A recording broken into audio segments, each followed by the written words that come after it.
Due to the terrain in Afghanistan and Iraq, vehicles have to be used for most operations. In Iraq, the #1 cause of friendly casualties is the vehicle ambush, initiated by either an IED or small arms fire, or in some cases both.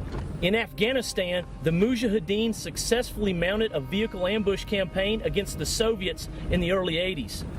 Those tactics continue to be used by the Taliban today against coalition troops.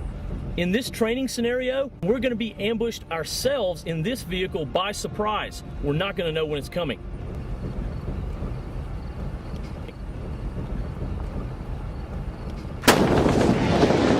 Attack right! Vehicle down! Fire! Fire! Fire!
The ambush is one of the oldest, if not the oldest, offensive military maneuver in history.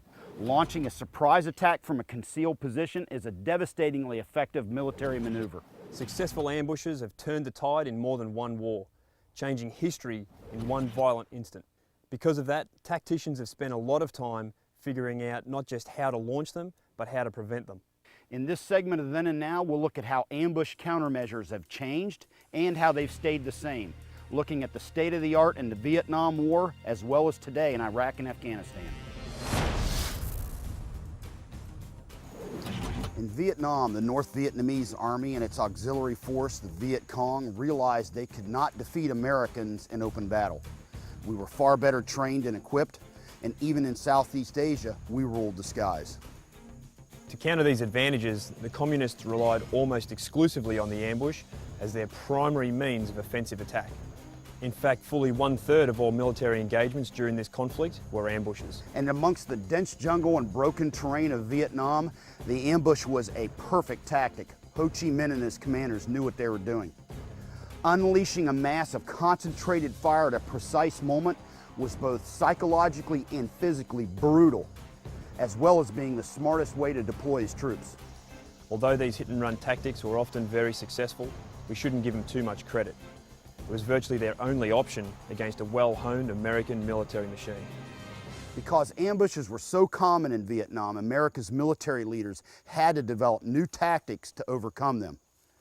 In addition, this was oftentimes the only time American forces actually engaged the enemy, so we had to develop tactics to turn these ambushes into opportunities to kill the enemy. Unlike previous conflicts, in Vietnam, small unit formations dominated. Patrols of soldiers would leave their fire base and head out on search and destroy missions. The most important defensive tactic on these patrols was for every soldier to maintain excellent situational awareness. Absolutely no one could go on autopilot and rely on leadership for guidance. Along these lines, the use of a proper tactical column or single file was critical. Soldiers couldn't bunch up, creating an easy target for the enemy, nor could they be too spread out, losing command and control. Another key feature of a successful patrol was avoiding patterns. Becoming predictable, such as returning to base the same route, was asking for trouble. Our forces also became experienced in identifying potential ambush sites and avoiding them. Units had to train constantly on how to effectively counteract an ambush once it was launched. They had to maintain unit integrity no matter how hard they were hit.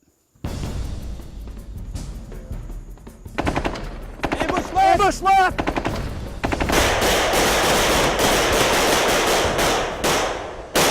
Reacting instinctively to an ambush became just as important as preventing one.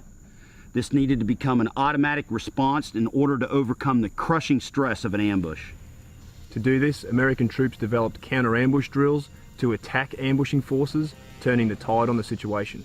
In each patrol, every soldier had particular duties to perform in case of an ambush. Again, it was essential to have an automatic and aggressive response. As per official U.S. Army doctrine at the time, once forward and rear elements established flank security, it was time to go on the offensive. Despite the sometimes withering incoming fire, if at all possible, they had to move forward and press the attack.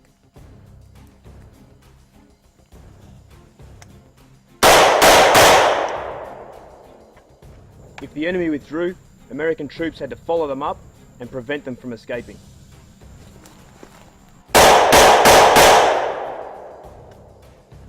In this manner, American forces could turn an ambush around and take the fight to an enemy that avoided prolonged battles.